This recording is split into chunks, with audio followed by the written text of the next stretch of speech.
Call the regular meeting of the City Council on November the 6th, 2017 to order. I'll ask you to please stand and have Councilman Forrest Fleming lead us in the pledge to the flag. I pledge allegiance to the flag of the United States of America and to the republic for which it stands, one nation, under God, indivisible, with liberty and justice for all. Thank you. Please be seated. I'd like to call on the Reverend Tom Bland, First Baptist Church, to lead us in an invocation, please. Let us pray. All loving and almighty God, in times and in seasons that seem in so many ways in our world and in our nation difficult, challenging, and for various reasons even traumatizing some days, we give you thanks and praise for the wonderful and manifold blessings that we enjoy as citizens of this place called the United States of America. And specifically tonight, we thank you that we have the opportunity to be citizens of this wonderful, beautiful city, this crown jewel of the western foothills, this place called Morganton, this place of bright and generous spirits, this place where most folk come together and work together for the good of all to accomplish the purposes that you have set forth in your word, in faith and hope and love. Lord, we're grateful tonight for wonderful public servants, for the members of this city council, for the mayor, for members of the city staff, for our public safety officers, for all those people who make our lives all the better here in this lovely place called Morganton. We give you utmost thanks and praise, and we ask your blessing of protection upon each one, especially our public safety officers, and your blessing tonight of wisdom and guidance for this city council as they deliberate about many important matters. Tonight, Lord, we give a special word of gratitude to you for the life and the work, the witness, the wonderful and vast public service of John Cantrell. We ask your blessing upon him as this constitutes tonight his final city council meeting. And we pray that you will continue to use him in a mighty way as you have all these years for the good of all in this community. Bless him, bless his wife Brenda, bless their wonderful family and their various places. And Lord, we would ask that as we stand on the threshold of a local election, that even though our system politically is imperfect, it is the best that we in our humanity can summon up. And we lift it up to you tonight and simply pray that you would work within the context of this election process and bring about the accomplishment of your will in every way that you would. We pray your blessing upon the candidates. We express gratitude to each and for each for their willingness to be part of this process. And whatever the outcome, Lord, we pray that folk will be kind to one another ongoing, and that all of us will participate in this wonderful place ongoing, this wonderful, beautiful, lovely city called Morganton for the good of all. We ask all these things in the strong name of the Father and the Son and the Holy Spirit. Amen. Amen. Reverend Bland, thank you so much. Next, I'd like to introduce City Council. To my far right, Forrest Fleming, City Council. Louis Vini, our attorney.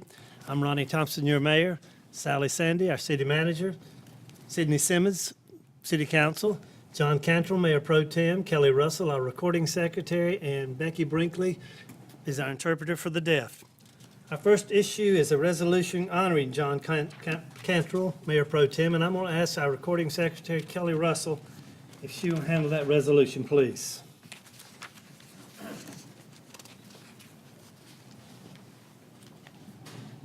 It's my pleasure to read it. Thank you very much. Resolution recognizing the public service of John H. Cantrell. Whereas John H. Cantrell was appointed unanimously to the Morganton City Council to represent Council District 3 in 2000 to fulfill an unexpired term and was first elected in 2001 and administered his oath of office on December 3rd, 2001, beginning the first of 4 consecutive terms in that office. And whereas during his 17 years of public service as an elected official, Councilman Cantrell was voted by the City Council to serve as Mayor Pro Tem under both Mayor Cohen and Mayor Thompson, and also served actively on the Finance Committee, the Personnel Committee, the Utility Committee, and the Street Committee of the City Council. And whereas Councilman Cantrell actively participated on behalf of the City of Morganton in the North Carolina League of Municipalities, the National League of Cities, and Electricities of North Carolina, participated in training opportunities through the UNC School of Government, and served on the Burke Development Incorporated Board of Directors, including a term as vice chairman. And whereas Councilman John Cantrell, during his 17 years on the City Council, has embraced and promoted Morganton's participation in the North Carolina Main Street program, been a lifelong supporter of public recreation as a cornerstone of the community, supported and served the Burke County Public Library, logged many volunteer hours for the historic Morganton Festival and the Red, White, and Bluegrass Festival. And whereas John H. Cantrell has served on the Community Appearance Commission since 1993 and championing preservation of green space, manicured landscaping, and the neat and well-kept appearance of our city. And whereas John H. Cantrell shared his vision for a better Morganton, serving as a member and chairman of the Morganton Redevelopment Commission, achieving the revitalization of the East Union Street area, resulting in new development and redevelopment, which spurred tens of millions of private investment in the area, the creation of the Option Shelter, the preservation of the premier hosiery mill into the Morganton Trading Company, and the development of 400 Union Square.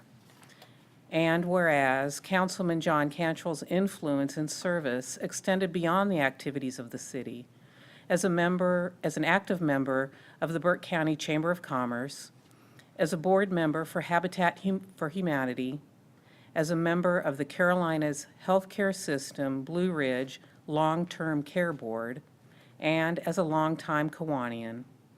And whereas John H. Cantrell has been a devout and faithful member for many decades of the First Baptist Church of Morganton, where he served on the Personnel Committee, the Board of Deacons, and taught Sunday school. And whereas Councilman Cantrell has been devoted to the city of Morganton and has exemplified all the best in a public servant through his positive attitude, his hard work for the citizens, and his devotion to the betterment and progress of the community. Now, therefore, be it resolved by the City Council of the City of Morganton, sitting in regular session, that, with highest regards and esteem, and on behalf of a grateful city, the council issues this resolution to honor and thank John for his many years of unselfish service to his community. And as a token of appreciation of his service to the city, John H. Cantrell is hereby awarded the title Council Emeritus, together with all the honorary privileges and rights thereunto pertaining. Adopted in the city of Morganton, North Carolina, on this, the 6th day of November, 2017, and ordered enrolled on the official records of the city of Morganton in recognition of the distinguished service of John H. Cantrell. Do I have a motion to accept the resolution? So moved. Second. And a second. Any discussion? All in favor, please signify by saying aye. Aye. Motion passes. Congratulations, John.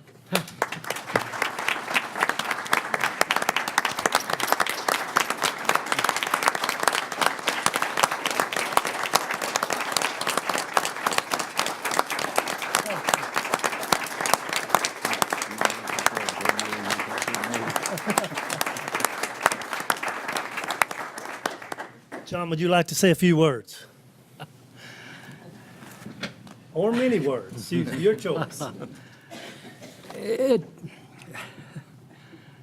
You know how to make a fellow speechless, and I do have a long ending parting words that for right now, I'll save those, so you guys that want to listen, hang on.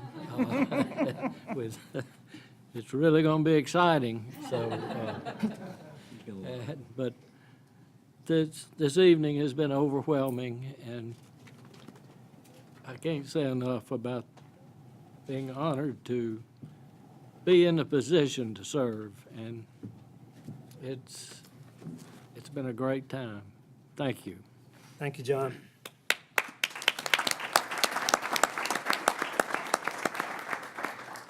Next, under public advocacy, we're going to call on Glenn Previtt, Director of Human Resources for Leviton, if he'll make a presentation. Is Glenn here? I'm here. Oh, I there know you he's are. up there Okay. somewhere. Glenn, thank you. And I think we're going to roll the video first, if That's that's right. okay. Yep. We are starting a new program to recognize our local employers, and there is a large program going on for this in Burke County.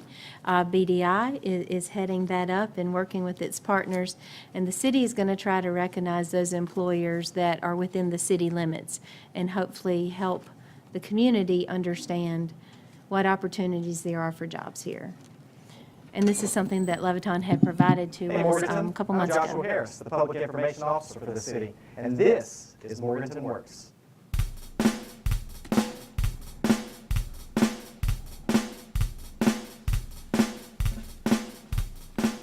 Morganton Works is a show about the great employers here in the city. On this episode, we're going to learn about Leviton. Leviton opened a plant here in Morganton more than 50 years ago, and their facility here is an integral part of their global business.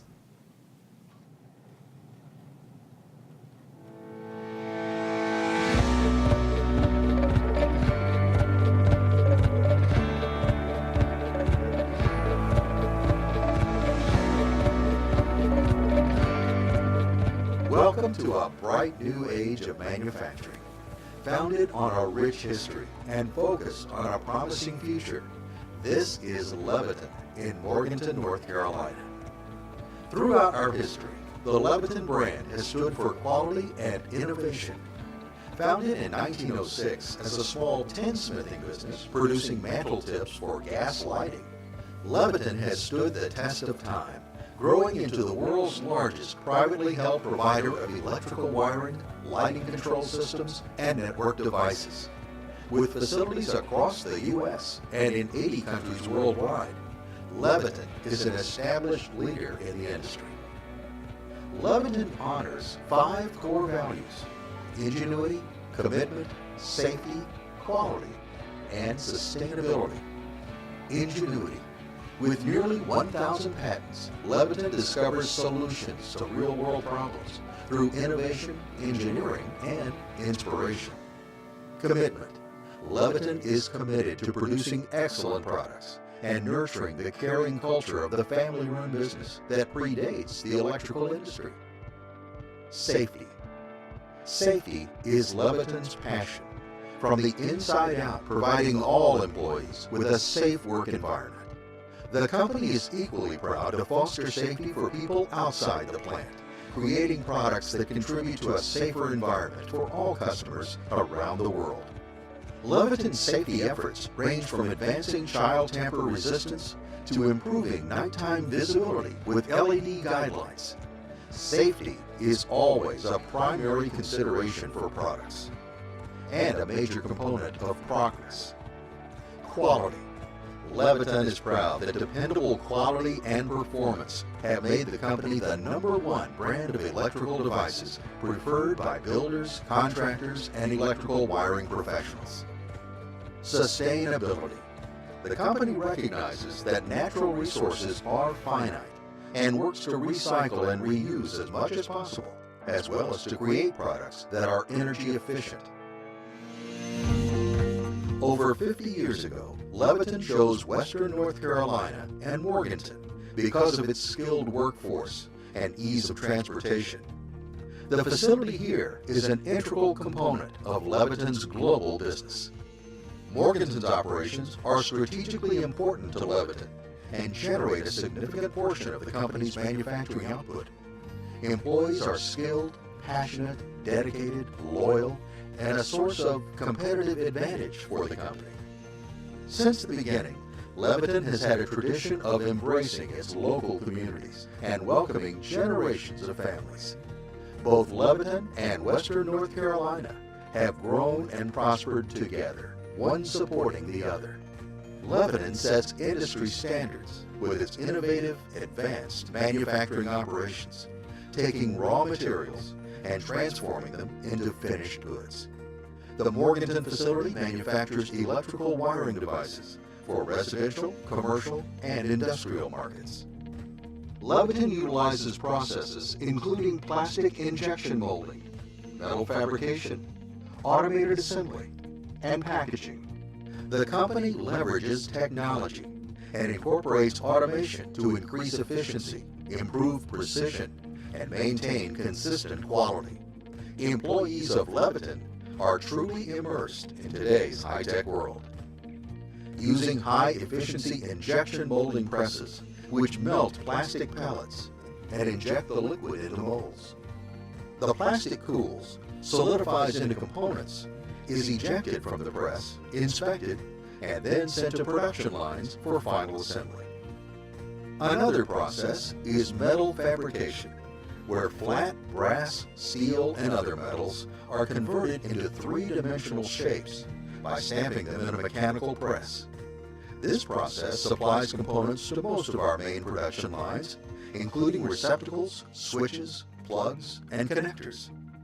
From the stamping machines, components are moved to automated subassembly, and then to the final assembly lines to create finished products. Once assembly is complete, a combination of skilled hands, sharp eyes, and high-efficiency automation prepare the products for shipment. This formula, combining a human touch with cutting-edge technology, has led Leviton to a position of prominence among its industry peers. While renowned for productivity and technological advances, the company also excels in many other areas. Leviton prides itself on its diverse workforce, which is committed to high performance and continuous improvement. The company also enjoys diversity in its many career possibilities, offering multiple opportunities for employees to reach their potential. Leviton, North Carolina offers a variety of positions that collaborate together to achieve its mission of manufacturing products that not only meet, but exceed customer expectations. Primary departments include engineering, which strives to improve manufacturing products and processes, as well as test final products to ensure quality and performance standards are met.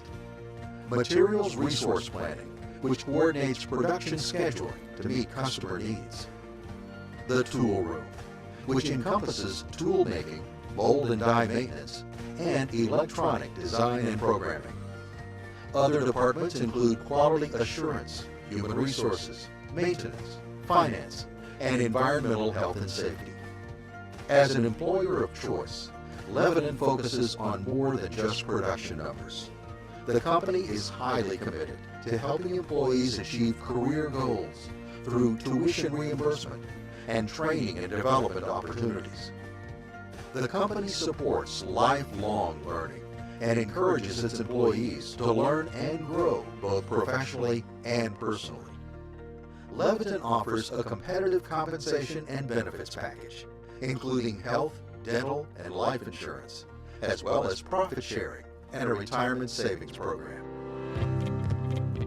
The word Leviton is synonymous with longevity, a term that applies to both the company and the people who comprise it. The company values its heritage and employees' natural skills while embracing modern technologies in 21st century manufacturing. All of these things combine to make Leviton highly successful. Leviton, North Carolina embodies its values of ingenuity, quality, commitment, safety, and sustainability. At Leviton, the future is on. So thanks for watching this episode of Morganton Works. You can watch this video again on our website. Just visit www.morgantonnc.gov and search for Morganton Works. We'll see you next time.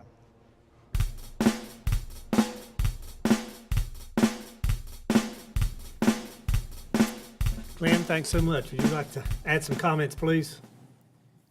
Well, thank you, Mr. Mayor and Councilman and City Manager, for the opportunity to be here and represent Leviton. It's certainly a pleasure. I've been with the company 34 years. We tend to have people who come and stay, but we're also growing. We've done a lot of recruiting. As you can see, we have a lot of technologies and various means of employment in our Morganton location. It mentioned the volume output that we do. We actually produce 45% of Leviton's total unit volume in Morganton. We do have a plant in West Jefferson that many of you may know about that it's smaller, but it's a very viable part of the Ashe County community.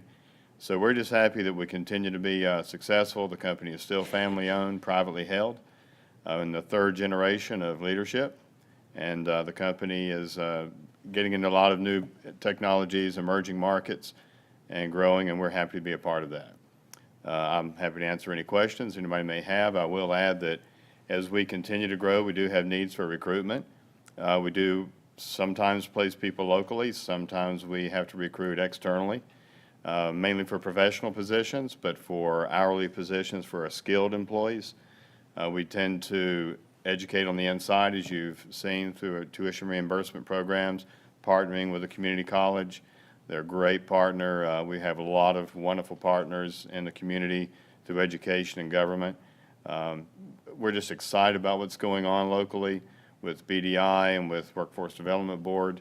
There's so many things happening that I think are really good for Morganton, for Leviton, and for our community. But any questions you have, I'd be glad to answer them if I can. Council, any questions? Glenn, I got the tour of the plant. It's amazing what you do turn out. It's just absolutely amazing to watch it in progress. Thank you very much. We were glad to have you there, certainly. Anytime anybody's welcome, you ever want to come in, we'll certainly be glad to host you. Thank you. Thank you. And I will add that we just finished the renovations at the Morganton Community House. And as always, Leviton has been a great community partner with us, helping in the beginning of the fundraising for that, but also excited that we were able to use those products in the renovation at the Community House. Very good. Thank you. Thank you. Okay. Next on public awareness, the Community Appearance Advisory Commission. I think Bill Lennon is here to make some presentation. Bill, if you'll approach the microphone, please. Good evening, Mayor, Council, City Manager. It's my pleasure to be with you tonight. And before I go any farther, we have to say a few words to John Cantrell. I'm not going to go through all the list again. It was so duly listed and extensive for all John's contributions in the past, but let me just say that one of the things that has been near to dear to him for all these years has been community appearance in its various forms and fashions here in the city of Morganton. And John was actually been a member, according to what I have anyway, since 1993. He served in some form or fashion. Teenager. Yeah. About the time I was born, John. Seriously. But it's my pleasure to be with you tonight and say our thanks to John, and my pleasure to represent the Community Appearance Committee that's chaired by Bill Allman. And we have a couple of members of the committee tonight. If you'd raise your hand or stand up real quickly, just over that way. Good to have all you folks there. Yeah. But John has been a real stalwart for community appearance in his various ways. We've learned already tonight that he's been active with the Downtown Association and appearance situations for a number of years. The visioning plans that have come and gone and been succeeded over the years as well. Certainly working also with passion for improving our gateways to the city as individuals come as well. And various things throughout, just making Morganton a better place to live. So, John, we want to thank you very much for your involvement with that. Even if you're hanging up, one vestitude of your service tonight, we want you to be sure that you understand that we got a chair for you on the commission anytime you can be there, and hopefully join us as you move from one versus of interest to another here with this particular service as council, and particularly Mayor Pro Tem most recently. So again, our thanks to you. And I would add on just a quick personal note too, that one of the things John has done throughout his time here is encourage people to be involved with the city in one way or another as volunteers. And he took a chance on me about 10 years or so and said, hey, Bill, this is something you might want to do. And I just would say to the citizens who might be watching tonight or that we run into, if you will volunteer for the city, you'll be particularly blessed and touched in a way of service that is unique, I think. And John, I'm sure, will continue to do that, whether he's on the council or not. He'll be the guy who's out there just pushing for the city of Morganton in so many different ways. So, John, we thank you very much for your service. Look forward to continuing that relationship and the years to come as you can be active with us. Thank you very much. Thank you, Bill. Have a little letter for you, too.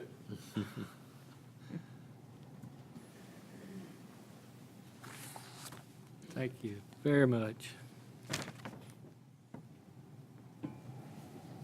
This is signed by one of my mentors, Mr. Bill Allman. That's right.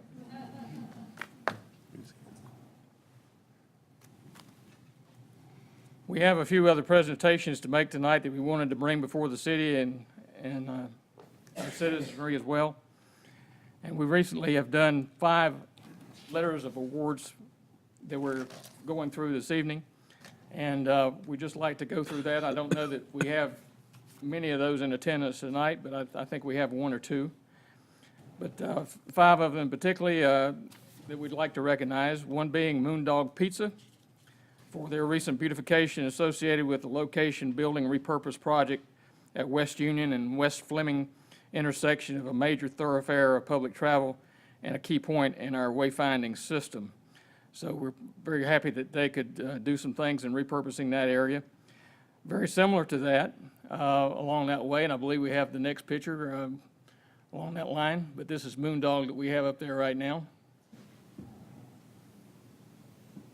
The next one we would have, and I would mention that these awards go to businesses large, small, and individuals.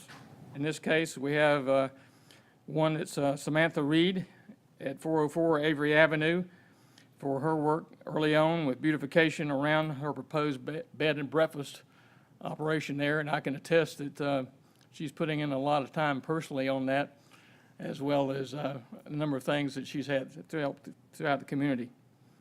So we thank her very much for what she's doing there. Thirdly, Oak Hill Iron with Dean Kaufman of Oak Hill Iron and Wood for their contribution to beautification around their new offices and repurposing at 107 King Street in downtown Morganton.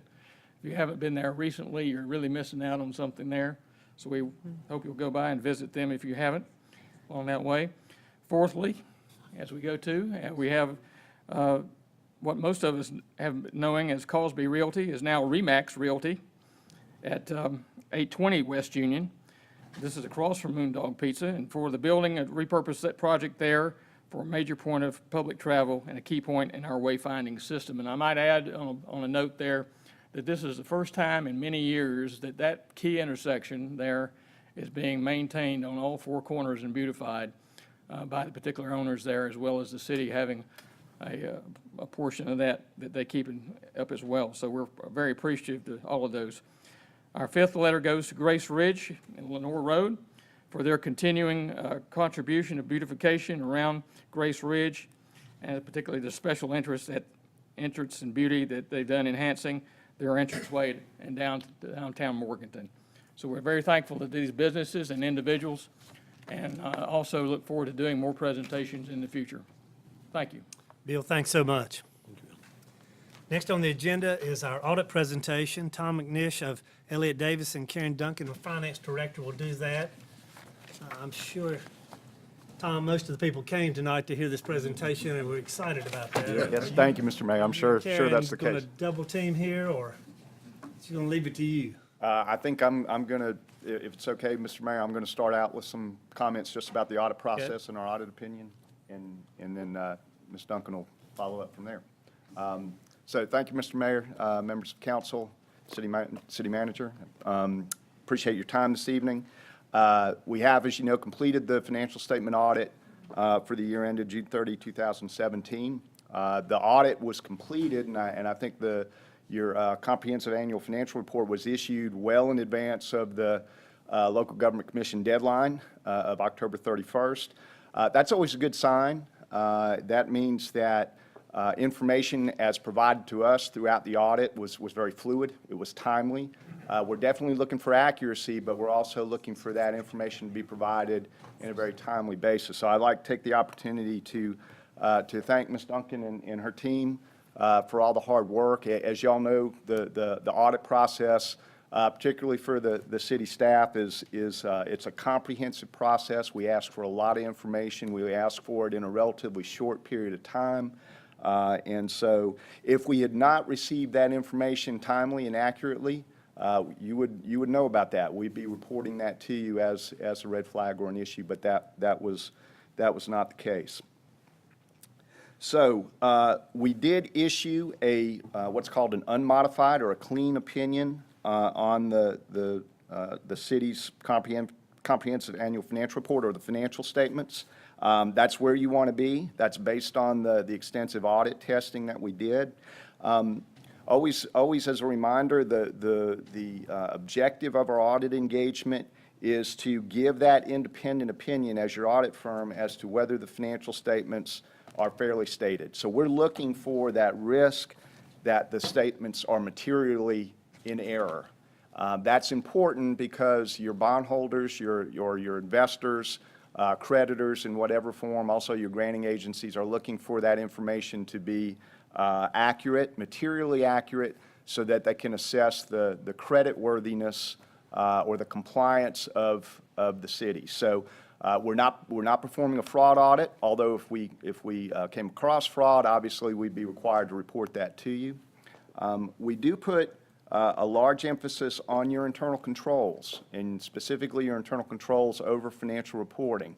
So we're not just looking at the financial statements as of a point in time, but we're looking at the processes and procedures that your finance department engages in throughout the year. Are they consistent? Are they effective as internal controls? Are they the kind of processes that would reduce that risk of your financial statements being materially misstated? So we look at those internal controls. If we see a risk area, if we see an area where internal controls are weak, then that tells us we have to double our efforts in terms of testing those balances and disclosures that are in your comprehensive financial report. So some good news is that in the process of performing our audit tests, we did not note any instances where we had what would be called significant deficiencies or material weaknesses. If we had, those would be required to be reported to you. So that's, I think that's a very good sign and an indication that in terms of financial reporting, you've got strong internal controls that would mitigate that risk of material misstatement.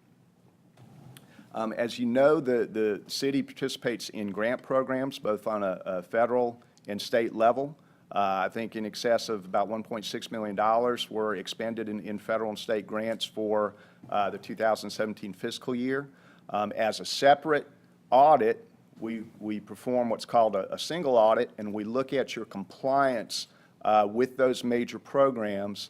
Obviously, the risk there being that if you're not in compliance with those program requirements, the strings that are attached to those grants, that could result in money having to be refunded to the respective granting agencies. So we were able to, as a result of our grant testing, issue our opinion that in all material respects, the city is in compliance with your grant requirements.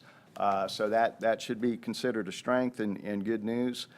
We did not find any what we would consider any of those significant deficiencies or material weaknesses associated with your grant. So I think I would say a very good report for the city as far as the audit is concerned. And Mr. Mayor, I can certainly take any questions at this time. Council have any questions?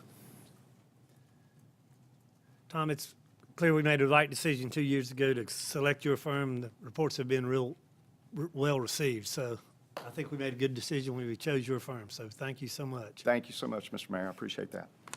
Is Karen next up?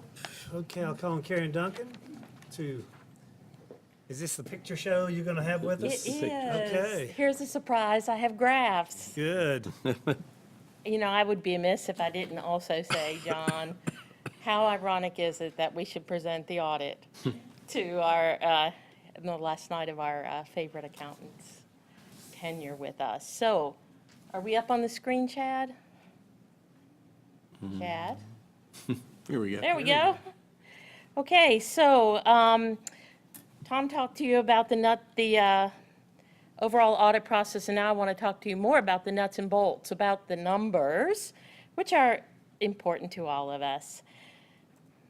So we're going to start out talking about the city's revenues, citywide revenues. As the graph that you are looking at in front of you shows all of the city revenues. And the probably clearest point to make on this is that 68% of the city's total revenue is actually generated by our utilities, not by our general fund, which is, of course, where all of our general services and administrative services are paid. So as if 68% were funded by utilities, then 32% are generated by the general fund. And very close to that, obviously, is the expenditures. And in that particular scenario, what you can see is that 71% of the city's expenditures are generated by the utilities and 29% by the general fund. So how did we end up for the year? Well, the official audited numbers show that we had a change in fund balance in the general fund, a positive change, $2,684,918. And that sounds like a really big number until I get to where I tell you about the open contracts. So hold on, hang in there with me. The water fund had a positive change of $485,845. Our wastewater fund, positive change of $382,189. Electric fund had a very small decrease of $48,921. And the happy news is our cable fund actually had a positive change of $134,566. That is a very welcome change to see in our cable fund. So now I want to go through each fund and talk just a little bit more about them. So what you're looking at here is obviously a 4-year trend. And the most telling thing that I can point out to you there, if you look, basically the revenues were flat. Isn't that pretty amazing? That basically we're $20,000 difference from year to year over 2 years in a $22 million level of revenues. And the expenditures pretty much tell the same story. It's less than a 1% difference from year to year to our expenditures. So that's a pretty good indicator that that's where we are and probably where we will stay. From the revenue side, I want to point out there in the general fund, the brightest blue area, the biggest blue area, is our ad valorem taxes, or what we usually refer to as property taxes. And that the key point here to make is that that represents only 45% of our general fund revenue. Very often there is a misnomer that the general fund is completely supported by property taxes. And the point I would make here is that that only represents 45% of the revenue. Now, all those fun little categories that you see there with lots of big words, if you look in the audit books, which all of you have been provided with, and which I might also say a copy of which is on our website, at Kelly's office and at the public library, for anyone else interested in looking. The details of the specific revenues, which I'll spare you from listening to me ramble on about tonight, can be found on the beginning of page 21 in our annual financial report. So here you can see a 4-year graph, and I want to talk just a little more here, year to year, about the fluctuations. If you're looking here, ad valorem taxes, I just said those were primarily property tax. And the things I would point out is that that reduction of $96,000 really doesn't have anything to do with our collecting less taxes for the current year. What is actually in that number is that this year, because we had less prior year taxes owed, so therefore we collected less prior year taxes, about $40,000 less, actually. We are in year 2 of tax and tag, which everyone in our community knows. And so the first year was a catch-up year where we received some extra funds from the state, which obviously in year 2 we did not receive. So that, again, is the new number, is probably where we will stay. And that was about $41,000 less than the previous year. Tax penalties, which is how much the interest that we charge if taxes are not paid on time, was down about $3,000. And the other point I would make is that there was actually $12,000 more taken in discounts in July and August when we offered discounts than what we had seen in previous years. So all those numbers put together tell us why the ad valorem taxes were down. We'll make some other comments just about some other general information of things that are up. The electric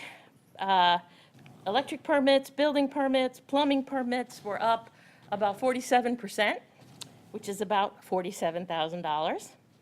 Occupancy was up, occupancy tax was up about 21%, which is about $20,000.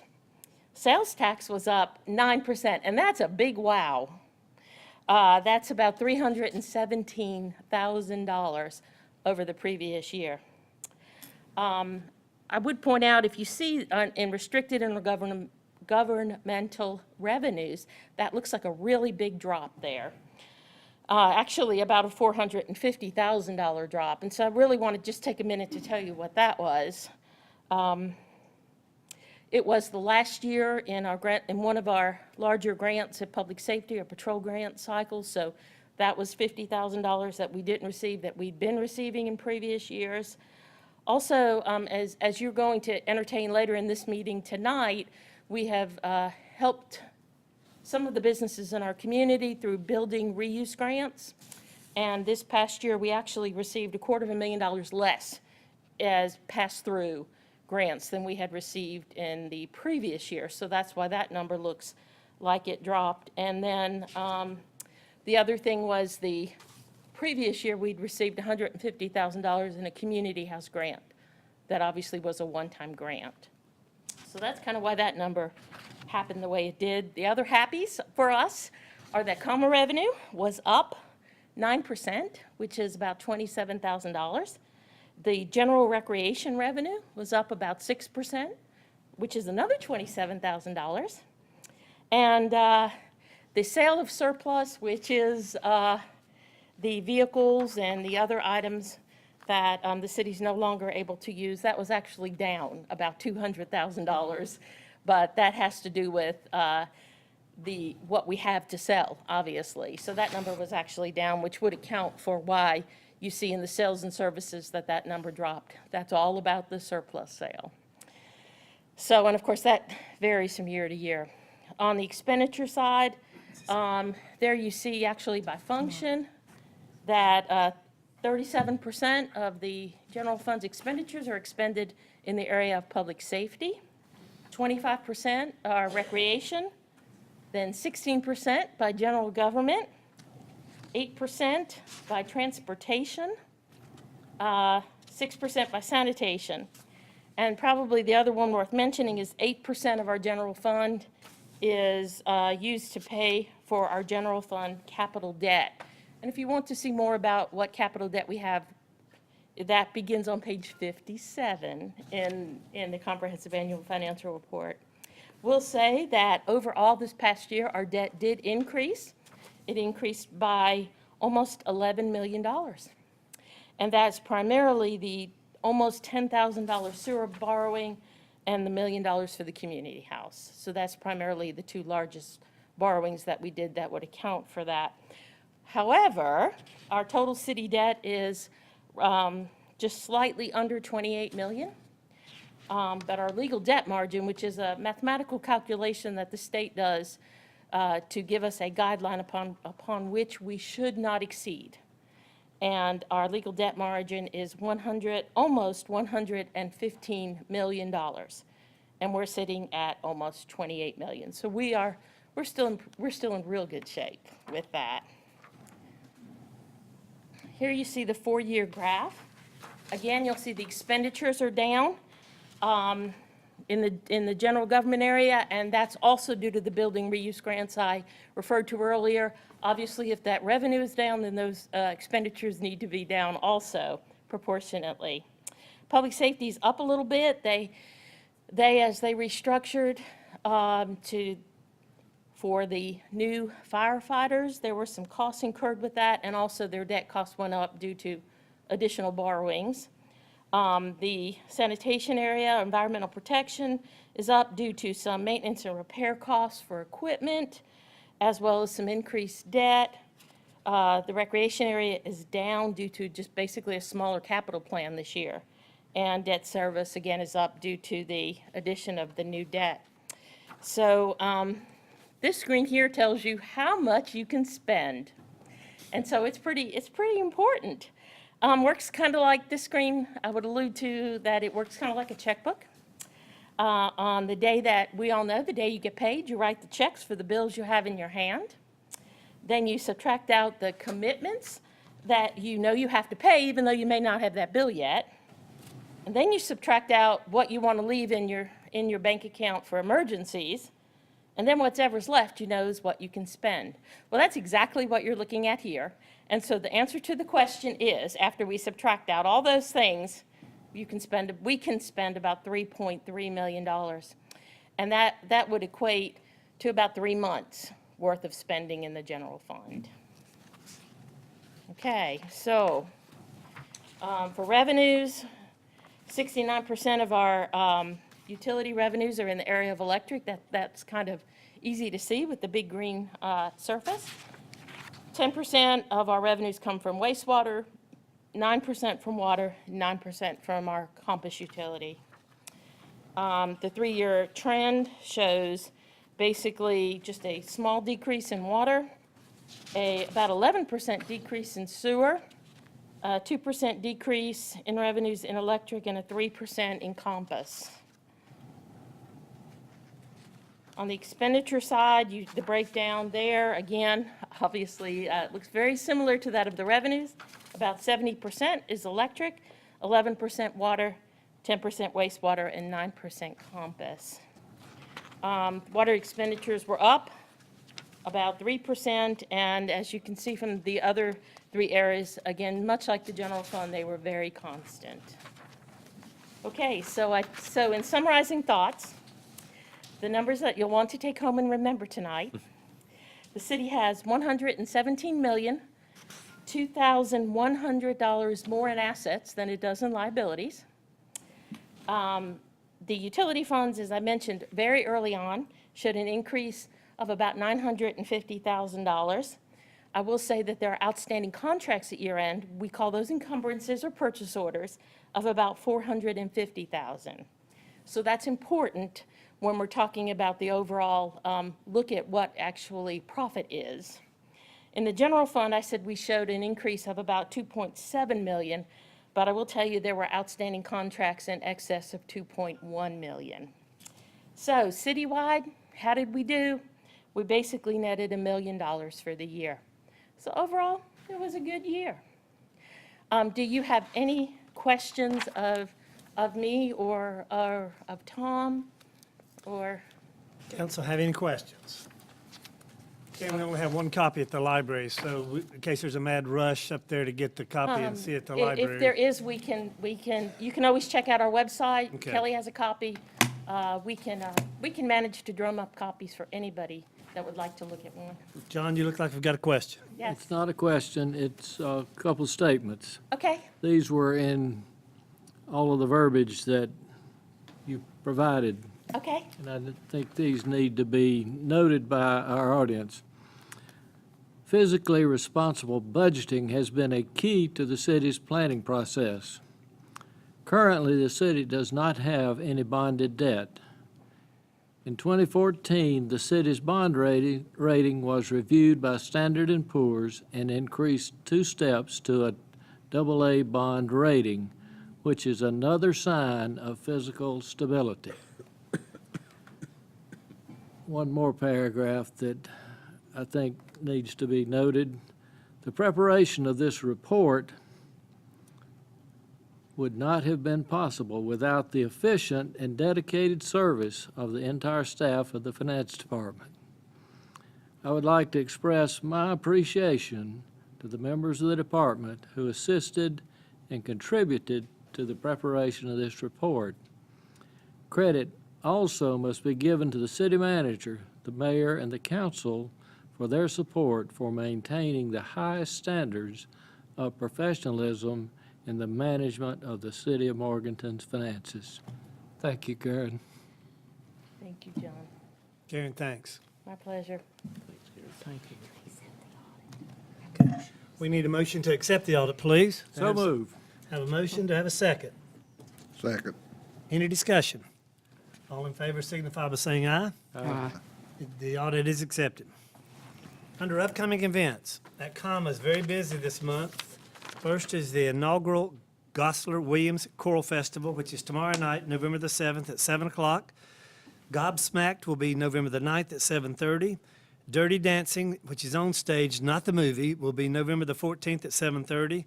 A Christmas Carol will happen at November the 28th at 7:30. The Holiday Farmers Market, Saturday, November 18th from 10 to 2 on Green Street. The Christmas Craft Show, Saturday, November the 18th at the College Street Recreation Center. The Memorial Tree Lighting Ceremony, Saturday, November the 18th at 5 p.m. on the Old Courthouse Square. The Winter Carnival, Saturday, November the 18th, 6 to 8 p.m. at the Old Courthouse Square. I note that City Hall will be closed Friday, November 10th, in honor of Veterans Day holiday, and Thursday and Friday, November 23rd and 24th, in honor of Thanksgiving Day holiday. Our carriage rides in downtown on Fridays and Saturdays will begin November the 24th at 5:30. Small Business Saturday is downtown on Saturday, November the 25th. It's all day. On another note from the city department, if you have leaves that to be picked up, please do not put limbs or any other items in your leaf pile, because it tears up the machine and we can't get the rest of the leaves picked up. So just put leaves in your leaf pile. And again, tomorrow is the final day for elections. The polls open at 6:30 a.m. and will close at 7:30 p.m. tomorrow night. That's the announcements. Sally, under North Carolina Municipal Power Agency, do we have an update, please? We do, and one thing prior to that, back on October 16th in the News Herald, in one of my favorite sections, which is 50 years ago. So we would have been talking about 1967. There was a blurb in there that says Morganton honored in New Orleans. And I think tonight, on the eve of a city election and where we sit, it's very important. So in 1967, Cy Brooks, who was the manager, was invited to New Orleans, and the city of Morganton was honored for having been one of the pioneers in adopting the council manager form of government. So the United States allowed that to happen in 1900s, and during the first year of that, in 1913, the city of Morganton and the city of Hickory were the two cities in North Carolina that first adopted that. We argue over who was first. They were within a couple of days of each other. I'm going to tell you that Morganton was first, and then Hickory followed, as they always do. But I thought it was interesting that in 1967, Cy Brooks was invited by the National City County Managers Association to come and receive an award for that. So I just thought I'd bring that up because I thought that was kind of interesting. That's great. So, now, Power Agency. Election, November 14th. Our former electric director, Dan Brown, is running unopposed for the majority vote seat, and Mayor Newell Clark of Lexington is running unopposed for the weighted vote seat. So we will have that election on the 14th. Those two gentlemen will obviously continue serving the Power Agency, which is a really good thing. Great. Under consent agenda, I believe we have 5 items, if you'll cover that. We do, and those 5 items we consider to be non-controversial. Would ask that you do them in a single motion, unless someone wants something discussed separately.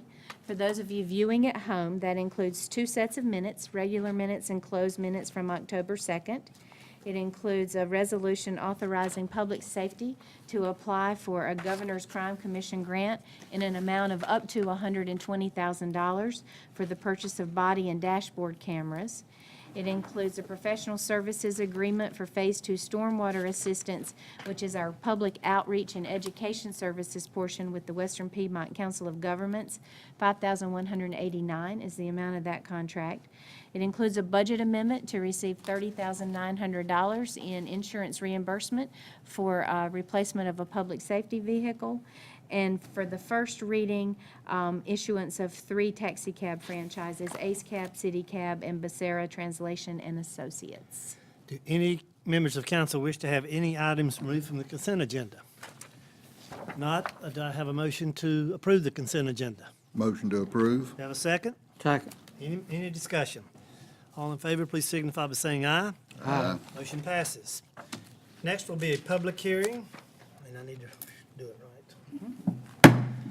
We are calling for a public hearing for consideration to rezone a 5.00 acre portion of a 6.61 acre tract of property located at the southwest corner of Carbon City Road and Jamestown Road from exclusive industrial district to high-intensity district submitted by Adam McCurry, agent for Ace Deuce Property. This is a public hearing.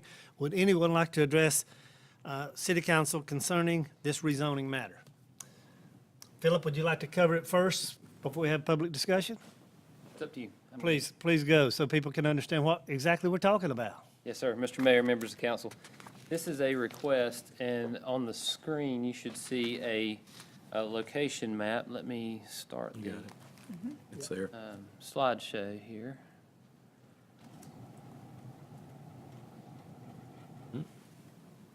We've got Becky. Okay. There we go. So you have the location. It is a portion of a tract of land. It's actually 5 acres of a 6.61 acre tract. The land, as you can see, is located at the intersection of Carbon City Road and Jamestown Road, and it actually, the back of the property has Old Jamestown Road frontage as well. This request is to go from exclusive industrial district to high-intensity district, and it was heard by Planning Commission on October the 12th, and they voted unanimously to recommend City Council approve that rezoning. And just a little bit about the request is the comparison. Exclusive industrial obviously is for manufacturing, warehousing, transportation, utility, and similar uses. HID is for high-density residential, variety of civic, institutional, retail, service, and office uses. And again, the intersection is at Jamestown and Carbon City Road, both of which are major arterials within the city. And the portion of Carbon City Road north of the intersection is also a minor arterial within the city. Water and sewer, we have a 12-inch water line that runs across the property, and we have an 8-inch water or sewer line rather that's within 320 feet of the property that will require the developer to extend to that property for the property, or send sewer to the property line for it to be developed. And the property is seen as a future land use of exclusive industrial. However, we felt like that had to do with the property ownership at the time of the dedication or the adoption of the comprehensive plan. And if you look at the property, this is the proposed portion, the existing zoning. You can see that it is surrounded by HID zoning. It is also at the intersection of 2 overlay districts, the River District Overlay and the Corridor District Overlay. So those will govern how that property is developed, what it will look like. As we talked earlier about landscaping and aesthetic value, that will have a very great impact on this also gateway entrance to the city. And then this identifies the portion of the property to be zoned, also showing the utilities. And then next up is the actual traffic counts on the Jamestown and Carbon City and Old Jamestown Road.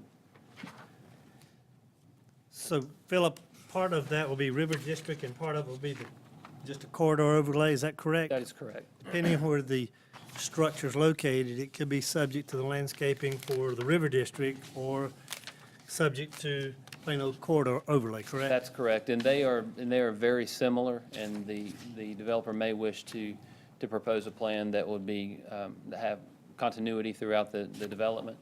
But there are some very slight differences in both the landscaping or the street yard as well as the building design. Still have to come through P and Z, correct? No, that actually has to go, it just goes through staff as a staff review, Okay. and we work with those folks to get it into compliance.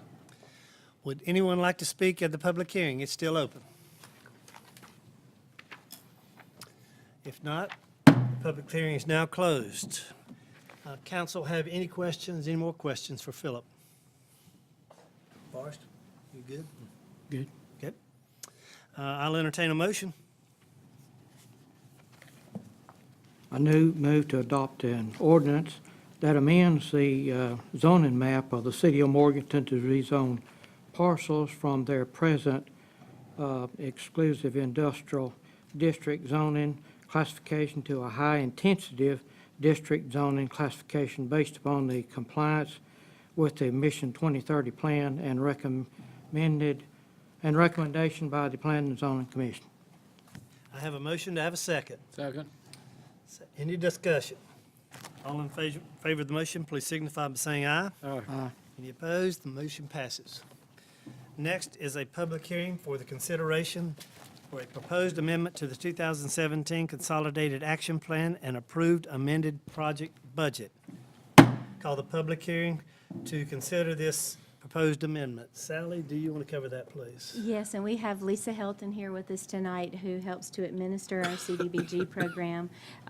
She is on loan to us from the Western Piedmont Council of Governments, and we are talking about an amendment to our actions that you adopted, which set the policies and the procedures that we use and the kinds of projects we're allowed to take on with this, and Lisa's going to talk to you about a proposed change.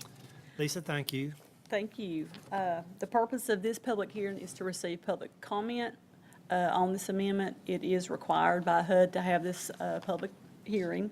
The purpose for the amendment is to add an activity to the 2017 action plan for the Community Development Block Grant Program. The budget will not change. We will be adding acquisition to the activities, and we will be taking $85,000 from the public facility and putting that into acquisition, but all the other activities will stay the same. What activities would that acquisition cover? Could it cover? We can acquire land, we can acquire right-of-way, Easements. those are the easements, those are the main, So maybe for walkways or bike paths, or would that be an example? yes. Okay. Would anyone want to speak about this at the public hearing for this proposed amendment? Public hearing is now closed. Would council like to make a motion, please? Motion to adopt the amended Community Development Block Grant 2017 Action Plan. Have a motion to have a second. Second. Any discussion? All in favor, please signify by saying aye. Aye. Motion passes. Lisa, thanks so much. Okay, and next is the consideration of an award of contract for the deck replacement for the Greenway bridges over Silver Creek and Catawba River at the soccer complex. Sally?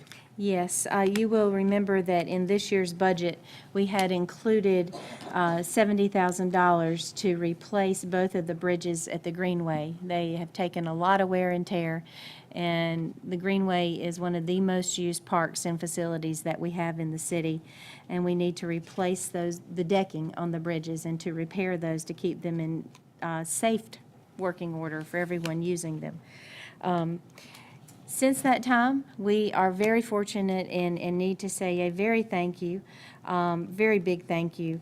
The Wall family and Wall Lumber Company have agreed to fund this project on behalf of the city. And so we are going to be able to replace the materials, to redo the project. Tonight, we're asking you to award to Brushy Mountain Builders the contract to do the work out on the project in the amount of $38,400. But again, because we have such a generous gift from the Wall family and Wall Lumber, we are going to get the materials provided, and the labor is going to be paid for by them in order to do this project. And we have with us tonight Linda Wall and Eddie Wall, and we say a really big thank you for that.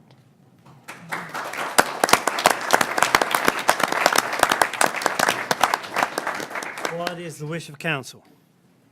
I move we authorize and contract with Brushy Mountain Builders to perform the labor on the bridge deck replacement for both bridges on the Greenway. I have a motion to have a second. Second. Any discussion? All in favor say aye. Aye. Motion passes. I think we need another motion. I move we recognize the Wall family and Wall Lumber Company for contributions.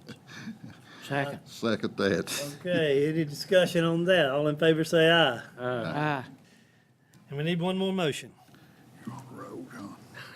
Yeah, we need to approve the budget amendment in order to accept the generous donation. Move to approve the budget amendment in the amount of $57,762, which is appropriated, which appropriates the receipt of donated funds and corresponding repairs, repair budget for Greenway, for the Greenway Bridge repairs. Have a motion to have a second. Second.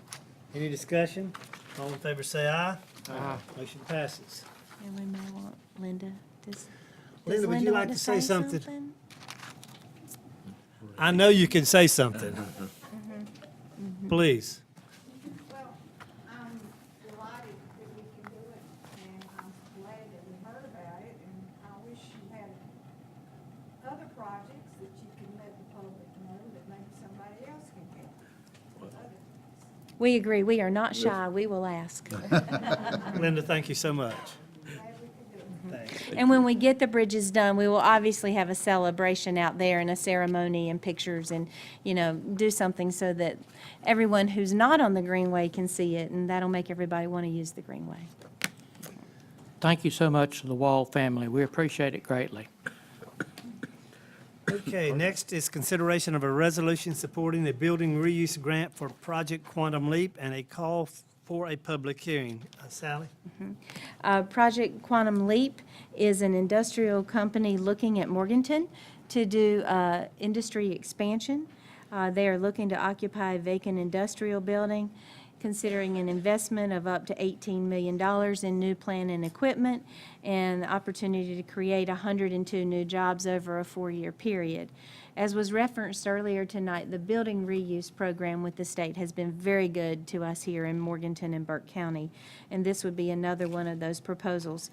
Would ask you to consider a resolution allowing us to apply for up to $500,000 in building reuse grant money to help with this expansion. That would require a 5% local match, $25,000 that would be shared between the city and the county. In addition to that, this company is also seeking other state incentives, and other state incentives that would ultimately require up to a 50% match from local dollars. So what we would like to do is to also call for a public hearing that would happen at our December 4th council meeting, December 4, 2017, in this room. And we would ask you at that time to hold a public hearing and consider a local incentive that could be used based on 50% of the increased ad valorem tax value for a period of 7 years that would be created by this expansion. What's the wish of council? I move we adopt a resolution supporting a state reuse grant for up to $500,000 with a 5% local match for Project Quantum Leap. I have a motion to have a second. Second. Any discussion? All those in favor say aye. Aye. The motion passes. Go, Sid. We need another motion, please, to call for the public hearing.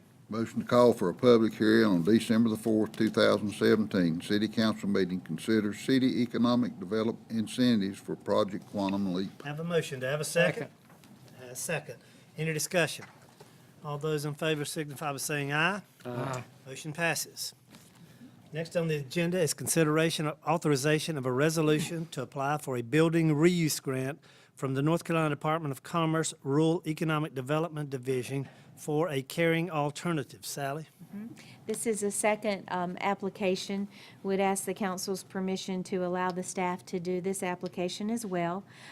In this, we are looking at a grant request for $230,000, creation of 23 new full-time jobs, and it is for a caring alternative, which is a project that is going on in the One North Square building. would ask that you allow us to apply for this, requiring a 5% local match that would again be shared by the city and the county. What's the wish of council?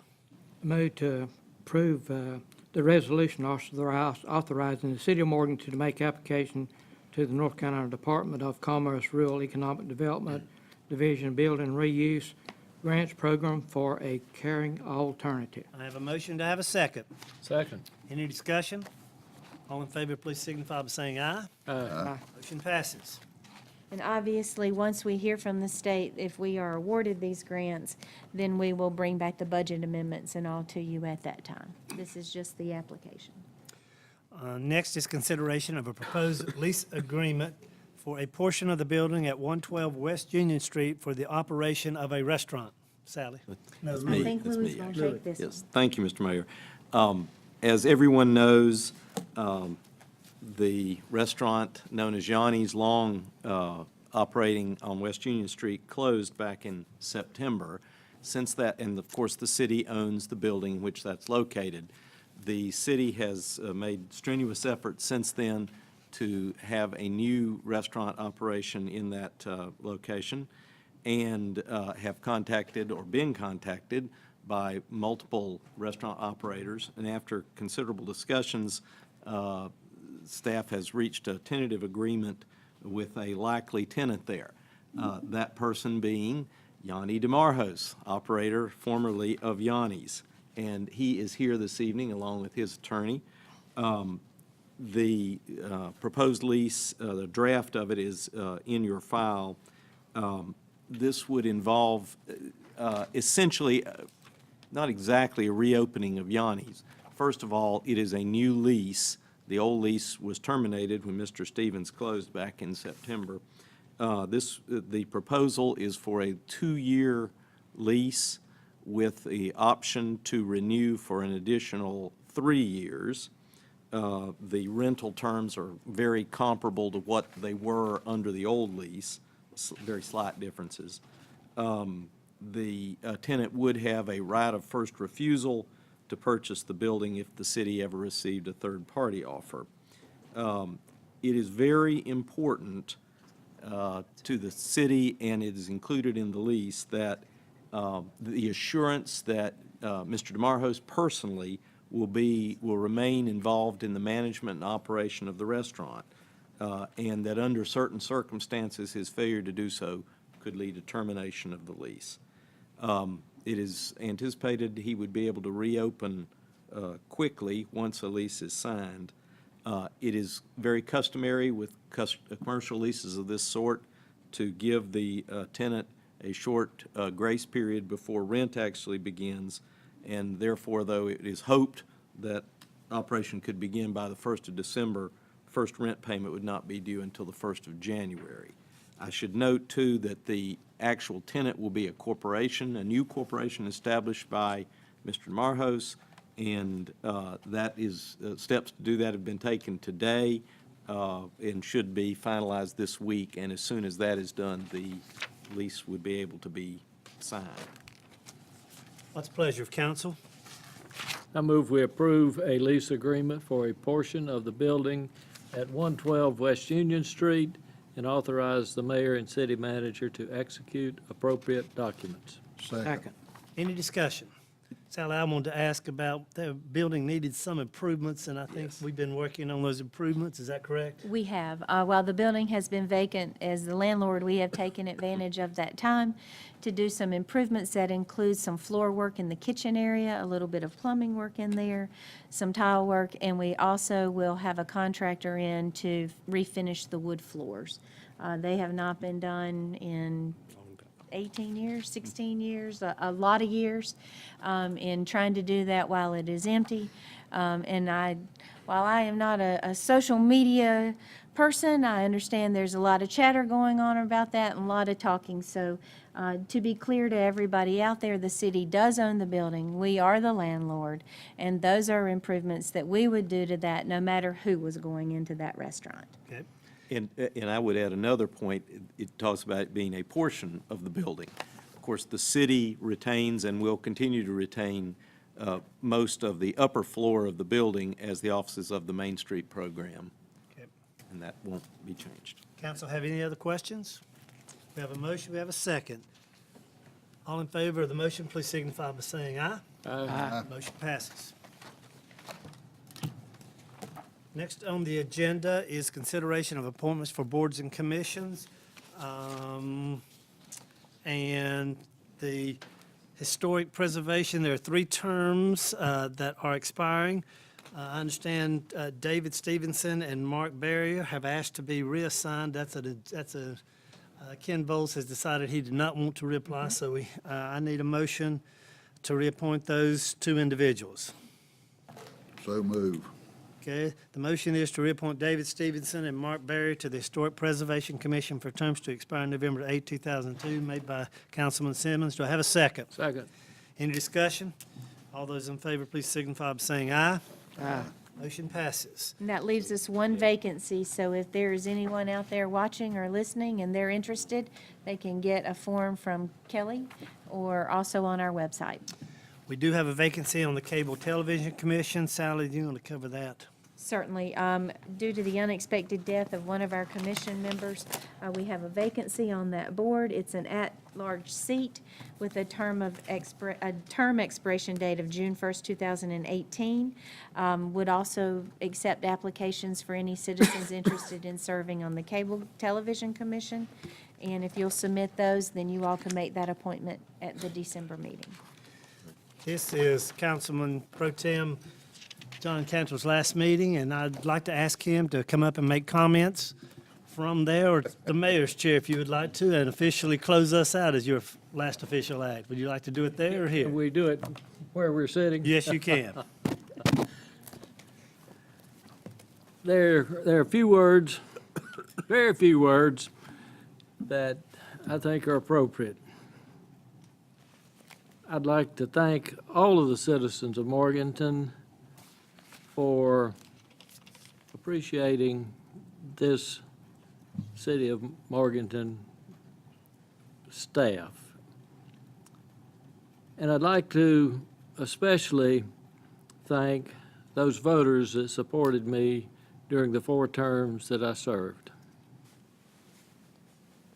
And I'd like to thank the kind words that were in the News Herald this week by Lee Anderson, Mel Cohen, and Sally Sandy. And I'd like to thank all of the City of Morganton employees that make up this heck of a good team. It's been an honor and a pleasure to be a part of this team. I have a challenge to the mayor and the council members. Be good stewards. Maintain and enhance the quality of life that our citizens deserve. Maintain the assets in the electric department, the water and sewer, the streets, the cable system, the recreation facilities, all of the equipment that we have, all the public safety facilities, and I'm sure I've forgotten some, but maintain these assets. Be good to our employees. Represent all the citizens of Morganton. Your decision should be what is best for all. Recognize the big responsibility that you have as a councilman. You're a governing body. You're not managers. Have a long-term vision. New council members, you're going to be part of a group of 5 men. Be a good team player. Thank you for all your support. Thank you for all of those of you that participated tonight. It will be something that I remember forever. Thank you. Good night.